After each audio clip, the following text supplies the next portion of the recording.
Computer സയൻസിൻ്റെ കഴിഞ്ഞ ക്ലാസ്സുകളിൽ നമ്മൾ പഠിച്ചുകൊണ്ടിരുന്നത് concept of object oriented programming ആണ്. ഒബ്ജക്റ്റ് ഓറിയൻറ്റഡ് പ്രോഗ്രാമിംഗ് എന്താണെന്ന് പറഞ്ഞു.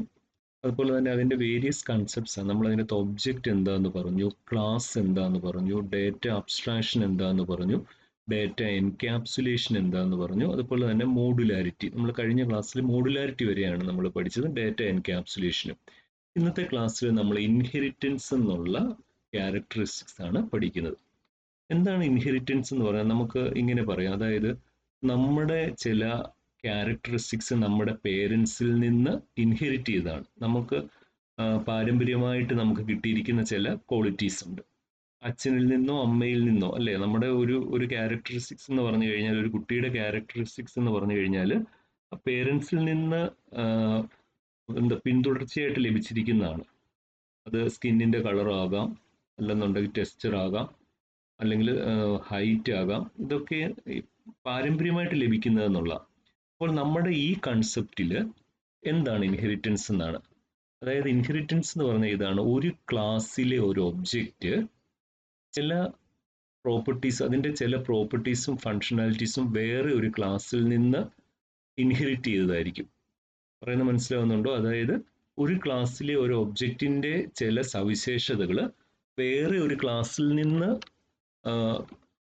ലഭിച്ചതായിരിക്കും, അല്ലെങ്കിൽ ഇൻഹെറിറ്റ് ചെയ്തതായിരിക്കും. സോ അതിൻ്റെ ഡെഫിനിഷൻ നോക്കിക്കേ. Inheritance is the process by which objects of one class acquire the properties and functionalities of another class.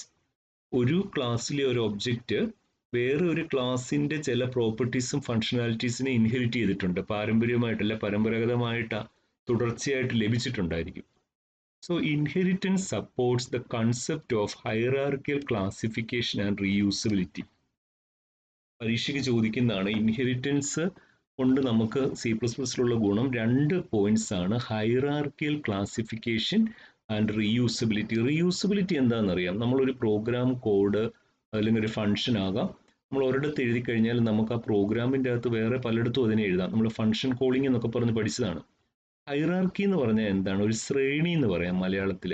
അതായത് നമ്മുടെ ഒരു സ്കൂളിൻ്റെ ഒരു എക്സാമ്പിൾ എടുത്തു കഴിഞ്ഞാൽ, ആ സ്കൂളിൻ്റെ ഏറ്റവും ടോപ്പ് ഹൈറാർക്കിയിൽ പ്രിൻസിപ്പൾ ആയിരിക്കും. അത് കഴിഞ്ഞിട്ടത്തേന് അവിടുത്തെ സീനിയർ ടീച്ചർ ആയിരിക്കും. അങ്ങനെ തുടർച്ചയായിട്ട് താഴോട്ട് ഓരോ കാറ്റഗറി ഉണ്ട്. അതിനെയാണ് ഹൈറാർക്കിയൽ ആ ലെവൽ എന്ന് പറയുന്നത്. നമുക്ക് ഇവിടെ ഒരു എക്സാമ്പിൾ നോക്കാം. നമ്മൾ റിയൽ ലൈഫിലെ ഒരു എക്സാമ്പിൾ നോക്കുകയാണ്. ഓക്കെ, ഇതിൻ്റെ അകത്ത് ഒരു വെഹിക്കിൾ, ആ വെഹിക്കിളിനെ രണ്ടായിട്ട് ഡിവൈഡ് ചെയ്തിട്ടുണ്ട്: ലാൻഡ് വെഹിക്കിളും വാട്ടർ വെഹിക്കിളും. അപ്പോൾ വെഹിക്കിൾ എന്ന് പറയുന്നതിനുള്ള ചില ക്യാരക്ടറിസ്റ്റിക്സ് ലാൻഡ് വെഹിക്കിളിനും ഉണ്ട്, വാട്ടർ വെഹിക്കിളിനും ഉണ്ട്. ഇനി ലാൻഡ് വെഹിക്കിളിനെ രണ്ടായിട്ട് ഇവിടെ ഡിവൈഡ് ചെയ്തിട്ടുണ്ട്: കാറും ട്രക്കും.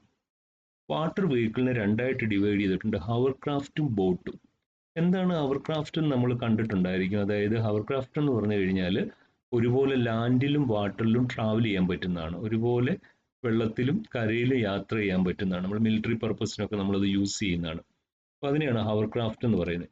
ഇവിടെ നോക്കിക്കേ, ഹവർക്രാഫ്റ്റ് എന്ന് പറയുന്ന വെഹിക്കിളിന് ലാൻഡ് വെഹിക്കിളിൻ്റെ ചില ക്യാരക്ടറിസ്റ്റിക്സ് ഉണ്ട്, അതുപോലെ തന്നെ വാട്ടർ വെഹിക്കിളിൻ്റെ ചില ക്യാരക്ടറിസ്റ്റിക്സ് ഉണ്ട്. ലാൻഡ് വെഹിക്കിളിന് ഏതിൻ്റെ ക്യാരക്ടറിസ്റ്റിക്സ് ഉണ്ട്? വെഹിക്കിളിൻ്റെ ഉണ്ട്. അപ്പോൾ ഹവർക്രാഫ്റ്റ് എന്ന് പറഞ്ഞു കഴിഞ്ഞാൽ ഇതിൻ്റെ ആ ഫ്ലോ നോക്കിയാൽ അറിയാം. ഹവർക്രാഫ്റ്റ് എന്ന് പറഞ്ഞാൽ എന്താ? ഹവർക്രാഫ്റ്റ് ഈക്വൽസ് എന്താണ്? വെഹിക്കിൾ പ്ലസ്, വെഹിക്കിളിൻ്റെ സവിശേഷതകളുണ്ട്, land vehicle plus water vehicle. So hovercraft equals vehicle plus land vehicle plus water vehicle. അങ്ങനെയാണെന്നുണ്ടെങ്കിൽ നമ്മൾ ബോട്ടാണെങ്കിൽ എന്ത് പറയും? ബോട്ടാണെങ്കിൽ വെഹിക്കിൾ പ്ലസ് വാട്ടർ വെഹിക്കിൾ, അല്ലേ? വെഹിക്കിൾ പ്ലസ് വാട്ടർ വെഹിക്കിൾ, അതിൻ്റെ ക്യാരക്ടറിസ്റ്റിക്സേ ഉള്ളൂ ബോട്ടിന്. കാർ ആണെങ്കിൽ എങ്ങനെയായിരിക്കും? Vehicle plus land vehicle plus car. അതായിരിക്കും car equals vehicle plus land vehicle. അപ്പോൾ ഇതിനെയാണ് നമ്മളിവിടെ എഴുതിയേക്കുന്നുണ്ട്. ഹവർക്രാഫ്റ്റിന് എന്തിൻ്റെയൊക്കെ ക്യാരക്ടറിസ്റ്റിക്സ് ഉണ്ട്? വെഹിക്കിളിൻ്റെ ഉണ്ട്, ലാൻഡ് വെഹിക്കിളിൻ്റെ ഉണ്ട്, അതുപോലെ തന്നെ വാട്ടർ വെഹിക്കിളിൻ്റെയും ക്യാരക്ടറിസ്റ്റിക്സ് ഉണ്ട്. ഓക്കെ, അതുകൊണ്ട് നമ്മളിവിടെ എന്താണ് ഇതിൽ നിന്ന് എക്സാമ്പിളിൽ നിന്ന് മനസ്സിലായെന്നറിയാമോ? ഈ ഹവർക്രാഫ്റ്റിനെ എടുക്കുകയാണെന്നുണ്ടെങ്കിൽ അത് കണ്ടോ, ലാൻഡ് വെഹിക്കിളിൻ്റെ ചില ക്യാരക്ടറിസ്റ്റിക്സ് അക്യൂർ ചെയ്തിട്ടുണ്ട്, അതുപോലെ തന്നെ വാട്ടർ വെഹിക്കിളിൻ്റെ. അപ്പോൾ ഇനി നോക്കുക, നമ്മളിനി അടുത്തത് പറയാൻ പോകുന്നത് റീയൂസബിലിറ്റി എന്നാണ്. റീയൂസബിലിറ്റി എന്ന് പറഞ്ഞാൽ എന്താണ്? Once a class is written, created and debugged, if needed it can be distributed for use in other programs. ഒരിക്കൽ ഒരു ക്ലാസ് എഴുതി അത് ക്രിയേറ്റ് ചെയ്ത് അത് ഡീബഗ് ചെയ്ത് അതിൻ്റെ എററുകളെല്ലാം കളഞ്ഞു കഴിഞ്ഞാൽ ആവശ്യമുണ്ടെങ്കിൽ if needed it can be distributed for use in other programs, വേറെ പ്രോഗ്രാംസിന് അത് യൂസ് ചെയ്യാൻ പറ്റും. അതായത് ഒരു ക്ലാസ് ഒരിക്കൽ എഴുതി കഴിഞ്ഞാൽ നമുക്ക് ആവശ്യമുണ്ടെങ്കിൽ ആ ക്ലാസ്സിനെ നമുക്ക് വേറൊരിടത്ത് നമുക്ക് യൂസ് ചെയ്യാൻ പറ്റും. This is called reusability. ഇനി നോക്കാം, in object oriented programming the concept of inheritance provides an important extension to the idea of reusability. Inheritance വഴി നമുക്ക് റീയൂസബിലിറ്റി ഉണ്ട്. നമുക്കറിയാം, നമ്മൾ നേരത്തെ പറഞ്ഞു ഈ ക്യാരക്ടറിസ്റ്റിക്സ്, അതായത് ഇപ്പോൾ ഹവർക്രാഫ്റ്റ് എന്ന് പറയുന്നതിൻ്റെ ചില സവിശേഷതകൾ ലാൻഡ് വെഹിക്കിളിനുള്ളതാണ്, അതിങ്ങോട്ട് ഇൻഹെറിറ്റ് ചെയ്യുന്നുണ്ട്. അപ്പോൾ ഒരിക്കൽ ലാൻഡ് വെഹിക്കിളിൻ്റെ സവിശേഷതകൾ എഴുതി കഴിഞ്ഞാൽ അതിനെ നമുക്ക് ഹവർക്രാഫ്റ്റിലേക്ക് പാസ് ചെയ്യാൻ പറ്റും. ഹവർക്രാഫ്റ്റ് എന്താന്ന് പറഞ്ഞു. അപ്പോൾ ഇവിടെ നമ്മൾ പറയാൻ പോകുന്നത്, ഇവിടെ നോക്കുക, through this we can additional features to an existing class without modifying it. ഒരു ക്ലാസിൻ്റെ ചില ക്യാരക്ടറിസ്റ്റിക്സ് അല്ലെങ്കിൽ ഒരു അഡീഷണൽ ചില ഫീച്ചേഴ്സിനെ നമുക്ക് വേറൊരു ക്ലാസ്സിലേക്ക് ഇൻഹെറിറ്റ് ചെയ്യാൻ പറ്റും. ഇവിടെ ഈ ഒരു എക്സാമ്പിൾ നോക്കിക്കേ. ഇവിടെ ഒരു ക്ലാസ് ഉണ്ട്. ആ ക്ലാസ്സിന് നമ്മൾ ബേസ് ക്ലാസ് എന്ന് പറഞ്ഞത് എന്തുകൊണ്ടാണെന്ന് പറയാം. ഈ ബേസ് ക്ലാസ്സിന് രണ്ട് ഫീച്ചേഴ്സ് ഉണ്ട്. നമ്മൾ അതിനെ ഫീച്ചർ എ എന്നും ഫീച്ചർ ബി എന്നും എഴുതി. ഇനി നോക്കുക, ബേസ് ക്ലാസ്സിൻ്റെ ചില സവിശേഷതകൾ അതിൽ നിന്ന് ഉത്ഭവിക്കുന്ന വേറൊരു ക്ലാസ്സിലേക്ക് കൊടുത്തിട്ടുണ്ട്. അതിനെ ഡിറൈവ്ഡ് ക്ലാസ് എന്ന് പറഞ്ഞു. ഇവിടെ എത്ര ഡിറൈവ്ഡ് ക്ലാസ് ഉണ്ട്? 1, 2. അപ്പോൾ ഈ ബേസ് ക്ലാസ്സിൻ്റെ ചില സവിശേഷതകൾ ഇവിടെ ഉണ്ട്. നോക്കിക്കേ, ഇവിടെ ഫീച്ചർ എയും ഫീച്ചർ ബിയും ഉണ്ട്. ശരിയല്ലേ? ആ ഫീച്ചർ എയും ഫീച്ചർ ബിയും ശരിക്കും എവിടെ ഉള്ളതാണ്? ബേസ് ക്ലാസ്സിൽ നിന്ന് എടുത്തതാണ്. ബേസ് ക്ലാസ്സിൻ്റെ ചില സവിശേഷതകൾ ഇങ്ങോട്ട് ഇൻഹെറിറ്റ് ചെയ്തിട്ടുണ്ട്. നമ്മൾ ആ വേർഡാണ് യൂസ് ചെയ്യുന്നത്. അതുപോലെ തന്നെ ഈ ക്ലാസ്സിന് സ്വന്തമായിട്ട് ചില സവിശേഷതകളുണ്ട്, ഫീച്ചേഴ്സ് ഉണ്ട്. അതിനെ നമ്മൾ ഫീച്ചർ സി എന്നും ഫീച്ചർ ഡി എന്നും എഴുതി. ഈ ക്ലാസ് നോക്കിക്ക്, ഈ ക്ലാസ്സിൻ്റെ അകത്ത് ഫീച്ചർ എയും ഫീച്ചർ ബിയും എവിടെ നിന്ന് കടമെടുത്തതാണ്, അല്ലെ എവിടെ നിന്ന് ഇൻഹെറിറ്റ് ചെയ്താണ്? ബേസ് ക്ലാസ്സിൽ നിന്ന്. ഇതിന് സ്വന്തമായിട്ട് ഫീച്ചർ ഇ എന്ന് പറയുന്ന ഒരു ഫീച്ചറും ഉണ്ട്. അപ്പോൾ എവിടെ നിന്നാണോ നമ്മുടെ ക്ലാസ്സിൻ്റെ ഈ ക്യാരക്ടറിസ്റ്റിക്സ് അല്ലെങ്കിൽ ഫീച്ചേഴ്സ് എടുക്കുന്നത് അല്ലെങ്കിൽ എക്സിസ്റ്റ് ചെയ്യുന്നത്, ഇപ്പോൾ ഓൾറെഡി ഉള്ള ആ ക്ലാസ്സിന് പറയുന്ന പേര് ബേസ് ക്ലാസ് എന്നാണ്. ന്യൂ ക്ലാസ്സിന്, ഇതിൽ നിന്ന് ചില സവിശേഷതകൾ എടുത്ത ആ പുതിയ ക്ലാസ്സിന് പറയുന്ന പേരെന്താണ്? Derived class. നമ്മളിവിടെ രണ്ട് കാര്യങ്ങളാണ് പഠിച്ചത്, ബേസ് ക്ലാസ്സും ഡിറൈവ്ഡ് ക്ലാസ്സും. ബേസ് ക്ലാസ്സിൽ നിന്നാണ് ചില സവിശേഷതകൾ വേറെ ഒരു ക്ലാസ്സിലേക്ക് പാസ് ചെയ്യുന്നത്. നമുക്ക് ബേസ് ക്ലാസ്സിന്റെ ഫീച്ചർ എയും ഫീച്ചർ ബിയും ഇവിടെയുണ്ട്. ഈ ഫീച്ചർ എയും ഫീച്ചർ ബിയും ഈ ക്ലാസ്സിന്റെ അല്ല, പക്ഷേ ഏതിൻ്റെയാണ്? ഇതിൽ നിന്ന് ഇൻഹെറിറ്റ് ചെയ്തതാണ്. അപ്പോൾ ഇവിടെ നോക്കുക, ഇവിടെ this is made possible through deriving A new class from the existing one. Existing one എന്ന് പറഞ്ഞാൽ എന്താ? ഇപ്പോൾ ഉള്ള ക്ലാസ്സിൽ നിന്ന് ഡിറൈവ് ചെയ്യുക, അതിൽ നിന്ന് ഉത്ഭവിക്കുന്ന ക്ലാസ്സുകൾക്ക് പറയുന്ന പേരെന്താണ്? Derived class. ഇപ്പോൾ എക്സിസ്റ്റ് ചെയ്യുന്ന നിലവിലുള്ള ക്ലാസ്സിന് പറയുന്ന പേരെന്താണ്? Base class. അതാണ് ഇവിടെ എഴുതിയിരിക്കുന്നത്. The new class will inherit the capabilities of the old one and can add features of its on. അതല്ലേ നമ്മളിവിടെ പറഞ്ഞ ന്യൂ ക്ലാസ്സിന്. ഈ എക്സാമ്പിൾ നോക്കുക, ഇത് ബേസ് ക്ലാസ്സിന്റെ ചില ക്യാരക്ടറിസ്റ്റിക്സ് അല്ലെങ്കിൽ ചില ഫീച്ചേഴ്സ് ഇൻഹെറിറ്റ് ചെയ്തിട്ടുണ്ട്. അതുപോലെ തന്നെ ഇതിന് സ്വന്തമായിട്ട് ചില ഫീച്ചേഴ്സും ഉണ്ട്. ഈ എക്സാമ്പിളിനകത്ത് ആ ഫീച്ചേഴ്സ് ഏതൊക്കെയാണ്? ഫീച്ചർ സിയും ഫീച്ചർ ഡിയും. The existing class is called base class. നേരത്തെ ഉള്ള ക്ലാസ്സിന് പറയുന്ന പേര് base class. And the new class is called derived class. അതിൽ നിന്ന് എടുക്കപ്പെട്ട ആ ക്ലാസ്സിന് പറയുന്ന പേര് ഡിറൈവ്ഡ് ക്ലാസ്. ഈ ഡിറൈവ്ഡ് ക്ലാസ്സിന് അപ്പോൾ എന്തൊക്കെ കാണും? ഡിറൈവ്ഡ് ക്ലാസ്സിന് ബേസ് ക്ലാസ്സിന്റെ ചില ഫീച്ചേഴ്സും ഉണ്ട്, അതുപോലെ തന്നെ ഇതിന്റെ സ്വന്തമായിട്ട് ചില സവിശേഷതകളുണ്ട്. അതുകൊണ്ടാണ് പറഞ്ഞിരിക്കുന്നത് derived class will have combine features of both the classes. Any number of classes can be derived from an existing class. ഒരു ക്ലാസ്സിൽ നിന്ന്, അതായത് ഇപ്പം എക്സിസ്റ്റിംഗ് ക്ലാസ് എന്ന് പറഞ്ഞാൽ ഏതാണ്? Base class. ഒരു ബേസ് ക്ലാസ്സിൽ നിന്ന് എത്ര ഡിറൈവ്ഡ് ക്ലാസ്സിനെ വേണമെങ്കിലും നമുക്ക് പിന്നെ ക്രിയേറ്റ് ചെയ്യാൻ പറ്റും. അപ്പോൾ ഇതാണ് ഇൻഹെറിറ്റൻസ് എന്ന് പറഞ്ഞത്. ഇൻഹെറിറ്റൻസിൻ്റെ അത് നമ്മൾ രണ്ട് പുതിയ കൺസെപ്റ്റും കൂടെ പഠിച്ചു, ബേസ് ക്ലാസ്സും ഡിറൈവ്ഡ് ക്ലാസ്സും. എന്താണ് ബേസ് ക്ലാസ്? നിലവിലുള്ള ക്ലാസ്, അതിന് ചില സവിശേഷതകളുണ്ട്. ആ സവിശേഷതകൾ കണ്ടോ പുതിയൊരു ക്ലാസ്സിലേക്ക് പാസ് ചെയ്തേക്കുക. നമ്മൾ ആ പാസ് ചെയ്യുന്നതിന് നമ്മൾ പറയുന്ന വേർഡ് എന്താണ്? ഇൻഹെരിറ്റ് ചെയ്യുക. അതുകൊണ്ടാണ് ഇൻഹെറിറ്റൻസ് എന്ന് പറയുന്നത്. അപ്പോൾ ഈ ഒരു ക്ലാസ് എടുത്ത് നോക്കിക്കേ, ഈ ക്ലാസ്സിന്റെ കണ്ടോ ഫീച്ചർ എയും ഫീച്ചർ ബിയും ഇവിടെ നിന്ന് കടമെടുത്തതാണ്. കണ്ടോ? ഇനി നോക്കുക, എക്സാമ്പിൾ നമുക്ക് അടുത്ത ക്ലാസ്സിൽ നോക്കാം.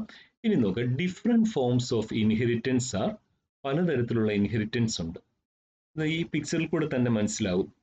ഒന്നാമത്തെ ഇൻഹെറിറ്റൻസിന്റെ പേര് സിംഗിൾ ഇൻഹെറിറ്റൻസ് ആണ്. നോക്കിക്കേ, ബി എന്ന് പറയുന്ന ക്ലാസിന്റെ ഫീച്ചേഴ്സ് ഏതിൽ നിന്ന് എടുത്തതാണ്? എയിൽ നിന്ന്. സിംഗിൾ, ഒറ്റ ക്ലാസ്സിൽ നിന്ന്, ഒറ്റ ക്ലാസ്സേ ഉള്ളൂ, ആ ക്ലാസിന്റെ ചില സവിശേഷതകൾ വേറൊന്നിലേക്ക് പാസ് ചെയ്തു. ഇനി നോക്കുക, ഹൈറാർക്കിയൽ ഇൻഹെറിറ്റൻസ്. ഹൈറാർക്കിയൽ എന്ന് പറഞ്ഞാൽ എന്താണ്? ബിയും സി എന്നും പറയുന്ന രണ്ട് സബ് ക്ലാസ് ഉണ്ട്. ഡിറൈവ് ക്ലാസ് എന്നാണ് നമ്മൾ അതിന് പറയുന്നത്. ഇതിന്റെ ഫീച്ചേഴ്സ് കണ്ടോ, എയിൽ നിന്ന് ഡിറൈവ് ചെയ്താണ്. ഇതിനെയാണ് ഹൈറാർക്കിയൽ എന്ന് പറയുന്നത്. ഇനി നോക്കുക, മൾട്ടിപ്പിൾ. മൾട്ടിപ്പിൾ ഇത് നേരെ തിരിച്ചാണ് അല്ലേ? സി എന്ന് പറയുന്ന ഈ ഡിറൈവ്ഡ് ക്ലാസ് ഈ ക്ലാസ്സിൽ നിന്നാണ്, എയും ബി എന്ന് പറയുന്ന ക്ലാസ്സിൽ നിന്നാണ് ചില ഫീച്ചേഴ്സ് ഇൻഹെറിറ്റ് ചെയ്തത്. അതുപോലെ തന്നെ മൾട്ടി ലെവൽ കണ്ടോ, ഒന്നിലധികം. ഈ സിംഗിൾ പോലെ താഴേക്ക് ഒന്നുകൊണ്ടോ പല ലെവൽസ്. സി ഡിറൈവ് ചെയ്തിരിക്കുന്ന ബിയിൽ നിന്ന്, ബി ഡിറൈവ് ചെയ്തിരിക്കുന്ന എയിൽ നിന്ന്, പല ലെവൽസ് ആയിട്ടാണ്. ഇതിനെ മൾട്ടി ലെവൽ. ഹൈബ്രിഡ്. ഹൈബ്രിഡ് എന്ന് പറഞ്ഞു കഴിഞ്ഞാൽ നോക്കിക്കേ, ഇതെന്താണ്? ഈ ഡിയും ബി എന്നും പറയുന്നത് എന്താണ്? നമുക്കറിയാം സിംഗിളാണ്. ഡി എന്ന് പറയുന്നതിന്റെ നമ്മൾ ഈ പറഞ്ഞിരിക്കുന്നത് ഡി എന്ന് പറയുന്നത് ഈ എയും ബിയും പോലെ തന്നെ. ഇവിടെ നോക്കുക, ബിയും സിയും എന്ന് പറയുന്നത് എന്താണ്? ഹൈറാർക്കിയൽ. ഹൈബ്രിഡ് എന്ന് പറഞ്ഞാൽ ഇതിന്റെ കോമ്പിനേഷൻ എന്നർത്ഥം. അപ്പം പലതരത്തിലുള്ള ഇൻഹെറിറ്റൻസ് ഉണ്ട്. എന്തൊക്കെയാണ്? സിംഗിൾ ഇൻഹെറിറ്റൻസ് ഉണ്ട്, മൾട്ടിപ്പിൾ ഇൻഹെറിറ്റൻസ് ഉണ്ട്, മൾട്ടി ലെവൽ ഇൻഹെറിറ്റൻസ് ഉണ്ട്, ഹൈറാർക്കിയൽ ഇൻഹെറിറ്റൻസ് ഉണ്ട്, ഹൈബ്രിഡ് ഇൻഹെറിറ്റൻസ് ഉണ്ട്. ഓക്കെ, അപ്പൊ നോക്കുക, ഇവിടെ നമ്മൾ ഒരു എക്സാമ്പിൾ നോക്കിക്കേ. ഇവിടെ ഒരു ബേസ് ക്ലാസ് ഉണ്ട്. ആ ബേസ് ക്ലാസിന്റെ പേര് സ്റ്റുഡന്റ് എന്നാണ്. ഇതിൻ്റെ അകത്ത് ചില ഫങ്ഷൻസും ഉണ്ട്, ചില ഡേറ്റയും ഉണ്ട്. ഡേറ്റ ഏതൊക്കെയാണ്? Register number, mark 1, mark 2, mark 3, ഫീ, നെയിം. ഫങ്ഷൻസ് ഉണ്ട്, get student, show student, update. ഇനി നോക്കുക, ഇവിടെ വേറെ ഒരു ക്ലാസ് ഉണ്ട്. ഈ ക്ലാസ്സിന് നമ്മൾ പറയുന്ന പേര് എന്തായിരിക്കും? ഇതിന് പറയുന്ന പേര് ഡിറൈവ് ക്ലാസ്. ഡിറൈവ് ക്ലാസിന്റെ അകത്തെ ചില ഫീച്ചേഴ്സ് നമ്മൾ ഈ ബേസ് ക്ലാസ്സിൽ നിന്ന് എടുത്ത ഏതൊക്കെയാണ്? നോക്കിക്കുക, ഇവിടെ നിങ്ങൾ നോക്കിയാൽ അറിയാം ഇവിടെ ഏതൊക്കെയാണ്. നോക്കുക, ഗെറ്റ് സ്റ്റുഡന്റ് എന്ന് പറയുന്നത് നോക്കിക്കുക ഇവിടെ നിന്ന് എടുത്താണ് അല്ലേ? ഷോ സ്റ്റുഡന്റ്, ഇത് രണ്ടും ഇവിടെ നിന്ന് എടുത്തതാണ്. അപ്പം ഗെറ്റ് സ്റ്റുഡന്റ്, ഷോ സ്റ്റുഡന്റ് എന്നൊക്കെ പറയുന്നത് നമ്മൾ അവിടെ നിന്ന് ഇൻഹെറിറ്റ് ചെയ്തതാണ്. ഇനി നോക്കുക, ഈ എക്സാമ്പിൾ നോക്കുക. ഈ എക്സാമ്പിളിൻ്റെ അകത്ത് നമ്മളൊരു ക്ലാസ് ഉണ്ട്. എങ്ങനെയാണ് ക്ലാസ് എഴുതുന്നത്? ക്ലാസ് എന്നുള്ള കീവേഡ് ഫോളോഡ് ബൈ സർക്കിൾ. ഇനി നോക്കുക, ഈ ക്ലാസ്സിൻ്റെ അകത്ത് കുറേ കാര്യങ്ങൾ എഴുതി വെച്ചിട്ടുണ്ട്. നമുക്ക് ഇവിടം തൊട്ട് ഇവിടം വരെയുള്ള ഈ പ്രോഗ്രാം നോക്കുക. അതായത് ഇവിടെ ക്ലാസ് കഴിഞ്ഞ് ഒരു കേളി ബ്രാക്കറ്റ് ഓപ്പൺ ചെയ്ത് ഇവിടെ അല്ലേ അത് ക്ലോസ് ചെയ്യുന്നത്, സെമിക്കോളം കഴിഞ്ഞ്. അപ്പോൾ ഇത്രയും ആ ക്ലാസ്സിന് പറയുന്ന പേരെന്താണ്? Base class. ഇനി എങ്ങനെയാണ് ഒരു ഡിറൈവ്ഡ് ക്ലാസ് ക്രിയേറ്റ് ചെയ്യുന്നതെന്ന്? ഡിറൈവ്ഡ് ക്ലാസ് ക്രിയേറ്റ് ചെയ്യാൻ വേണ്ടിയിട്ട് നമ്മൾ എന്ത് ചെയ്യുമെന്ന് അറിയാമോ? നമ്മൾ ആദ്യം ക്ലാസ് എന്ന് എഴുതുക. അത് കഴിഞ്ഞിട്ടത്തേന് നമ്മൾ അതിൻ്റെ പേര്, എങ്ങനെയാണ് പേര് കൊടുക്കുന്നതെന്നാണ്. ഡിറൈവ് ക്ലാസിന്റെ പേര് കൊടുക്കുന്നത് നോക്കുക. അതിന്റെ സിൻടാക്സ് പറയാൻ പോവാണ്. അതിന്റെ സിൻടാക്സ് ക്ലാസ്, ഡിറൈവ്ഡ് ക്ലാസിന്റെ പേര്, പിന്നെ full colon, access specifier.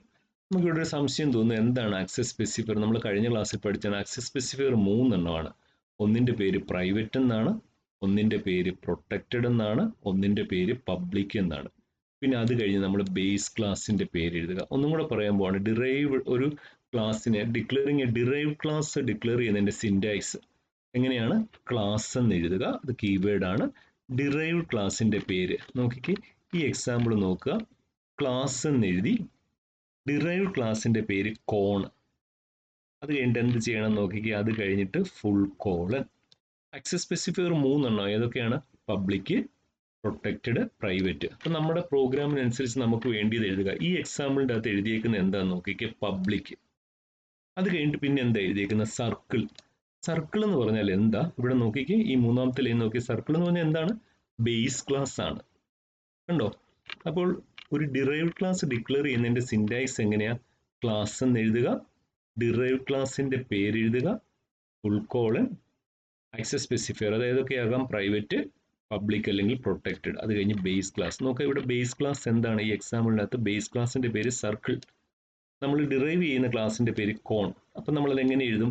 Class derived ക്ലാസിന്റെ പേര് കോൺ, ഫുൾ കോളൻ, ആക്സസ് സ്പെസിഫയർ, ഈ കേസിൽ പബ്ലിക് ആണ് എഴുതിയത്. ബേസ് ക്ലാസിന്റെ പേര് എന്താണ്?